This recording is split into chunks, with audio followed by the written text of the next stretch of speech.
আপনারা স্টার্ট করতে পারেন। আসসালামু আলাইকুম।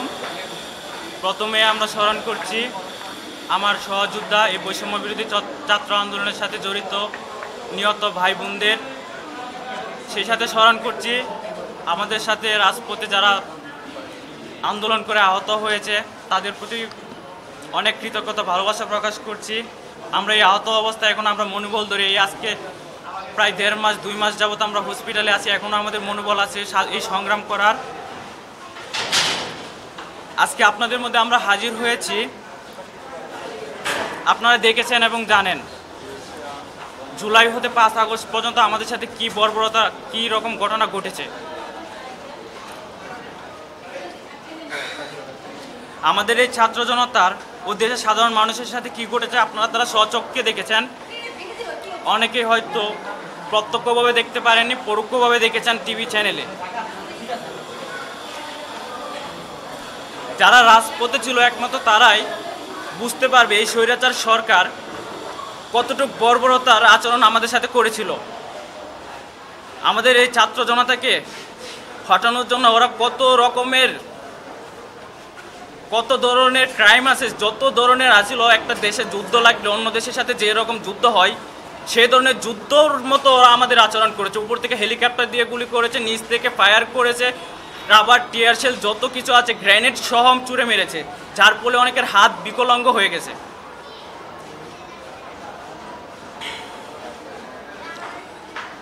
আমাদের এই অভ্যুত্থানের শুরুটা ঢাকা বিশ্ববিদ্যালয়ের মাধ্যমে শুরু হয়েছিল, কিন্তু ঢাকা বিশ্ববিদ্যালয়কে ওরা প্রথমে থামিয়ে দিতে চেয়েছিল, ওখান থেকে আন্দোলনটা যেন ব্যাহত হয়ে যায়। কিন্তু সেই আন্দোলনটা পুরো বাংলাদেশে প্রত্যেকটা ইউনিভার্সিটি, প্রত্যেকটা কলেজ, স্কুলে ছড়িয়ে যায়। তারই লক্ষ্যে দেখা যায় আমরা মাঠে নামি 14 জুলাই থেকে প্রত্যক্ষভাবে প্রত্যেকে আমরা রাস্তায় কাজ করি, রাস্তায় আন্দোলন করা শুরু করি। 16 জুলাই রংপুরে আবু সাইদ ভাই তিনি যেভাবে বুক পেতে এই স্বৈরাচার সরকারের বন্দুকের সামনে যেভাবে বুক পেতে দাঁড়িয়েছিল, তিনি আমাদের সকলের বিবেককে নাড়া দিয়েছে। না, এই অন্যায়ের বিরুদ্ধে কথা বলতে হবে।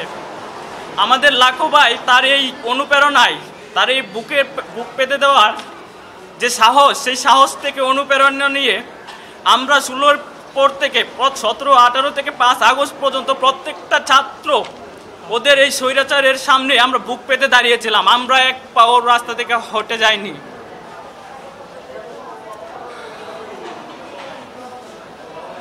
গত 18 জুলাই 19 জুলাই আমাদের সাথে যে রকম হয়েছিল সেগুলো আপনারা হয়তো সিনেমায় দেখেছিলেন। যারা বাস্তবে ছিল রাস্তায় একমাত্র তারাই দেখতে পেরেছে এবং উপলব্ধি করেছে।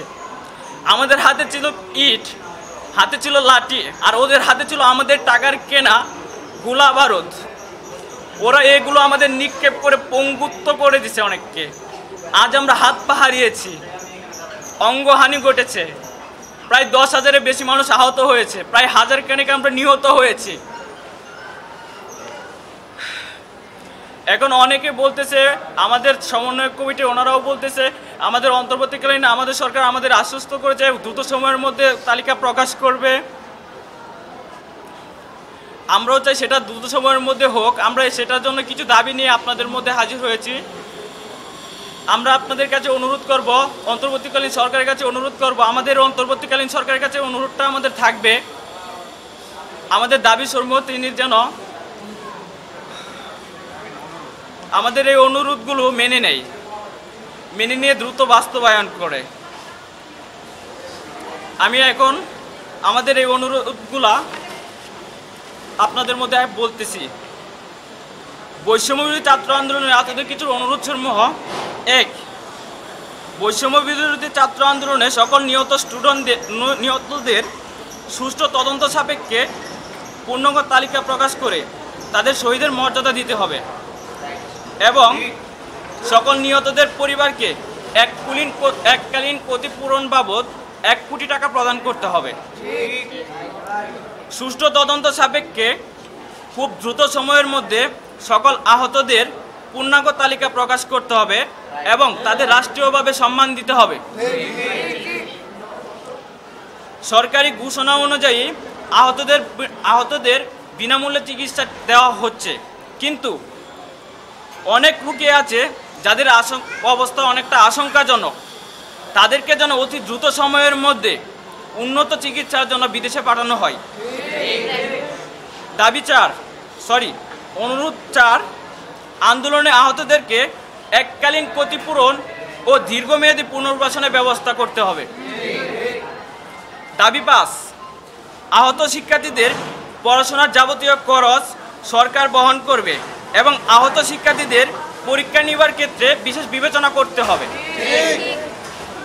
আমি কিছু এই অনুরোধগুলোর কেন করেছি আমরা সেটার জন্য আমরা প্রত্যক্ষভাবে আপনাদের কিছু ঘটনা বলে দিচ্ছি। ও ক্লাস 7 স্টুডেন্ট, ও আন্দোলনে ছিল।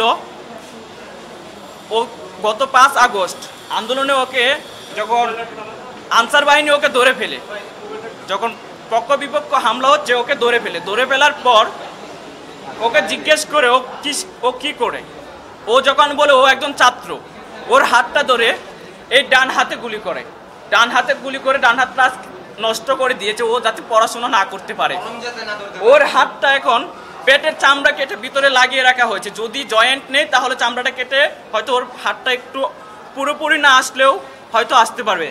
এই আপুটা মিরপুর 2-এ 4টা গুলি লাগে ওনার পায়ে। এখন পর্যন্ত 2টা বুলেট বের করা হয়েছে, বাকি 2টা বুলেট বের করা হয় নাই।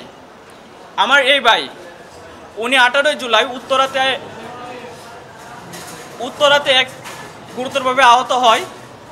ওনার পায়ে গুলি লাগে, লিগামেন্ট না ছিলেও ওনার অবস্থা অনেকটা আশঙ্কাজনক। ওনার হাড় ভেঙে যায়।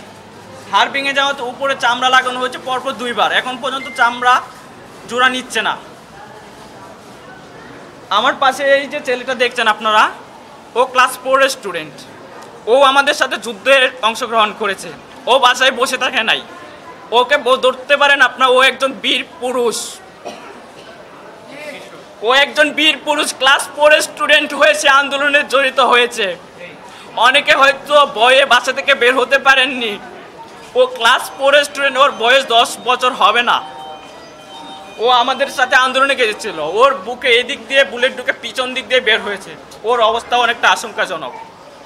তার পাশে দেখছেন আরেকজন ভাই, উনি মেরুল বাড্ডাতে উনি 18 জুলাই রাত 8টার দিকে গুলিবিদ্ধ হয়। ওনার পায়ের হাড় প্রায় 4 ইঞ্চি ভেঙে চলে গেছে, 4 ইঞ্চি হাড় নাই। ওনাকে কত বছর লাগে সেটারও কোনো গ্যারেন্টি নাই।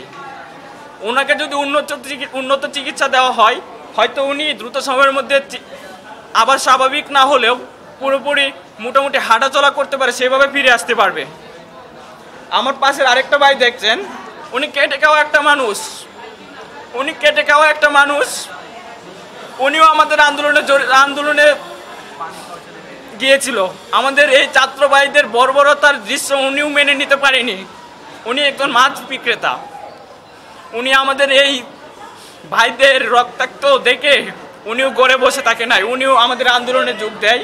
উনার পাটা শেষ করে দিছে। এই যে আমার পাশে দেখছেন, এই যে এক সাহসী যোদ্ধা, উনি একটা গার্মেন্টসে জব করে। উনি আমাদের এই ছাত্র ভাইদের বুকে গুলি করার দৃশ্য মেনে নিতে না পারে তিনিও ছাত্র ভাইদের সাথে যোগ দেয়। ওনার হাতটা আজ বিকলাঙ্গ। উনার পরবর্তী জীবন কি হবে, উনার পরিবার কিভাবে চলবে, সেটার দায় কে নিবে এখন পর্যন্ত আমরা সুস্পষ্ট কোনো বর্ণনা পাচ্ছি না। অন্তর্বর্তীকালীন সরকারের কাছে রিকোয়েস্ট করছি, আমরা হাত জোর করে রিকোয়েস্ট করছি, আমরা আমাদের দিকে তাকান। এখান থেকে অনেকে রিলিজ হয়ে বাসায় চলে গেছে। ওরা কিভাবে খাচ্ছে, কিভাবে ওষুধপত্র কিনছে, আপনারা খোঁজ নিচ্ছেন? দয়া করে একটু খোঁজ নেন। হসপিটাল পর্যন্ত আপনারা সেবা বিনামূল্যে দিচ্ছেন, তারপর বাসায় যাওয়ার পর আমাদের অবস্থাটা কি হচ্ছে সেটার একটু খোঁজ রাখেন। অনেকেই দেখা যাচ্ছে এখান থেকে রিলিজ হওয়ার পর অনেক ওষুধপত্র লাগে, অনেক কিছু লাগে, সেটার টাকা বহন করতে পারছে না। এখন অন্তর্বর্তীকালীন সময় যদি দ্রুত সময়ের মধ্যে আমাদের একটা ব্যবস্থা না করে দেয় তাহলে আমাদের পরবর্তী জীবন কিভাবে চলবে, আমাদের যে অর্থ যোগান, আমাদের ওষুধপত্রের অর্থ যোগান কোথা থেকে আসবে সেটাও আমরা জানি না। এই যে শ্রমজীবী মানুষগুলো আজকে রিলিজ হয়ে চলে গেলে কালকে বাসায় ওষুধ কেনার টাকা থাকবে না, দিন এনে দিন কাটছে। আপনারা একটু ওদের দিকে থাকিয়ে হলেও দ্রুত সময়ের মধ্যে আমাদের এই দাবিগুলো, আমাদের এই অনুরোধগুলো আপনাদের কাছে হাত জোর করে রিকোয়েস্ট করছি, আপনারা অতি দ্রুত সময়ের মধ্যে বাস্তবায়ন করুন। লিস্টগুলো দ্রুত সময়ের মধ্যে সুষ্ঠু তদন্ত সাপেক্ষে দ্রুত সময়ের মধ্যে প্রকাশ করুন পুরো রাষ্ট্রীয়ভাবে, যাতে সবাই দেখতে পারে, কেউ যেন বাকি না পড়ে। সেজন্য সুষ্ঠু তদন্ত সাপেক্ষে দ্রুত সময়ের মধ্যে তালিকা প্রকাশ করে ওদের জন্য একটা কোনো কিছু করুন, যারা ওরা দিন এনে দিন খায়, ঔষধের ভোগান্তিতে না পড়ে। একদিনের ওষুধ না খেলে ওদের যে কি ইনফেকশন পড়ে সেটা আপনারা ওদের যে অবস্থাটা এখন অবস্থাটা আছে সেটা দেখলেই বুঝতে পারবেন। ওদেরকে হয়তো কিছুদিন পর রিলিজ দিয়ে দিবে হসপিটাল থেকে, ওর বাসায় যাওয়ার যে ওষুধপত্র কেনার টাকার খরচ সেটা এই মুহূর্তে দরকার। কিন্তু আমরা যদি অন্তর্বর্তীকালীন সরকারের কাছে রিকোয়েস্ট, আমরা যদি 3 মাস 4 মাস পরেও যদি আমরা কিছু একটা অনুদান দিতে চাই, ক্ষতিপূরণটা দিতে চাই, তাহলে এই যে 3-4 মাস সে চলবে, সেই টাকাটা সে কোথা থেকে পাবে? তাকে কি কেউ লোন দিবে? এই অবস্থায় কোনো ব্যাংকে এগিয়ে আসবে না, আসলে তো হসপিটালেই আসতো। সকল জনগণের কাছে আহ্বান জানাচ্ছি, অন্তর্বর্তীকালীন সরকারের কাছে আহ্বান জানাচ্ছি, আমাদের সমন্বয়ক কমিটির বড় ভাইদের দৃষ্টি আকর্ষণ করছি, আপুদের দৃষ্টি আকর্ষণ করছি, আপনারা আমাদের কথাগুলো একটু গুরুত্ব সহকারে দেখবেন, যেন এই কাজগুলো দ্রুত সময়ের মধ্যে বাস্তবায়ন হয়, আর এই মানুষগুলোর চোখের পানি আর যেন না পড়ে। আজকে আমি 47 দিন যাবত এখানে আসি। 19শে জুলাই আমার সাথে বর্বরতার ঘটনাটা ঘটে, শুক্রবার জুম্মার নামাজ পর আমি আন্দোলনে যোগ দিই। এর আগে 18 তারিখ রাবার বুলেট লাগে, ওই রাবার বুলেটটা বের করে আমি ব্যান্ডেজ অবস্থায় পরের দিন আবার 19 তারিখ আন্দোলনে যোগ দেয়। ওই দিন আমার বিজিবি ফায়ার করে আমি পাটা ওইখানেই আমার বিচ্ছিন্ন হয়ে যায়, আমি মাটিতে লুটিয়ে পড়ি। ওখান থেকে আমাকে কি করা হয়েছে তেমন কিছু আমি বলতেও পারি না, আমার সেন্স ছিল না। কিন্তু আমি এখানে আজকে এই প্রেস ব্রিফিংটা ডাকার মূল উদ্দেশ্যই হচ্ছে, আমি ওদের দুঃখ কষ্ট থেকে আমি নিজে থাকতে পারছি না, আমি ওদের জন্য কিছু করতে চাচ্ছিলাম।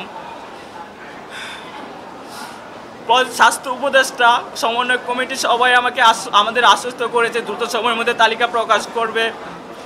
অনেকেই বলতেছে করবে, কিন্তু এটা কবে করবে সেটা আমরা জানছি না। আমরা তাদের কাছে রিকোয়েস্ট করছি, আমরা কোনো আলটিমেটাম দিচ্ছি না, আমরা ওই রকমভাবে দাবিও দিচ্ছি না। ওনাদের কাছে আমরা হাত জোর করে অনুরোধ করছি, এই কেটে খাওয়া মানুষদের পাশে আপনারা দাঁড়ান, দ্রুত সম্ভব ওদের পাশে দাঁড়ান। রাষ্ট্র চাইলে সব কিছু পারে, রাষ্ট্র সংস্কার করতে হবে, কিন্তু এই যে যারা দেশটা স্বাধীন করে দিল, আপনারা তাদের দিকটা আগে দেখেন, তাদের দিকটা একটু দেখেন না। ওরা যদি আজকে 4 দিনের অবহেলা দেন, ওরা আজকে 4 দিনের অবহেলায় মারা যেতে পারে।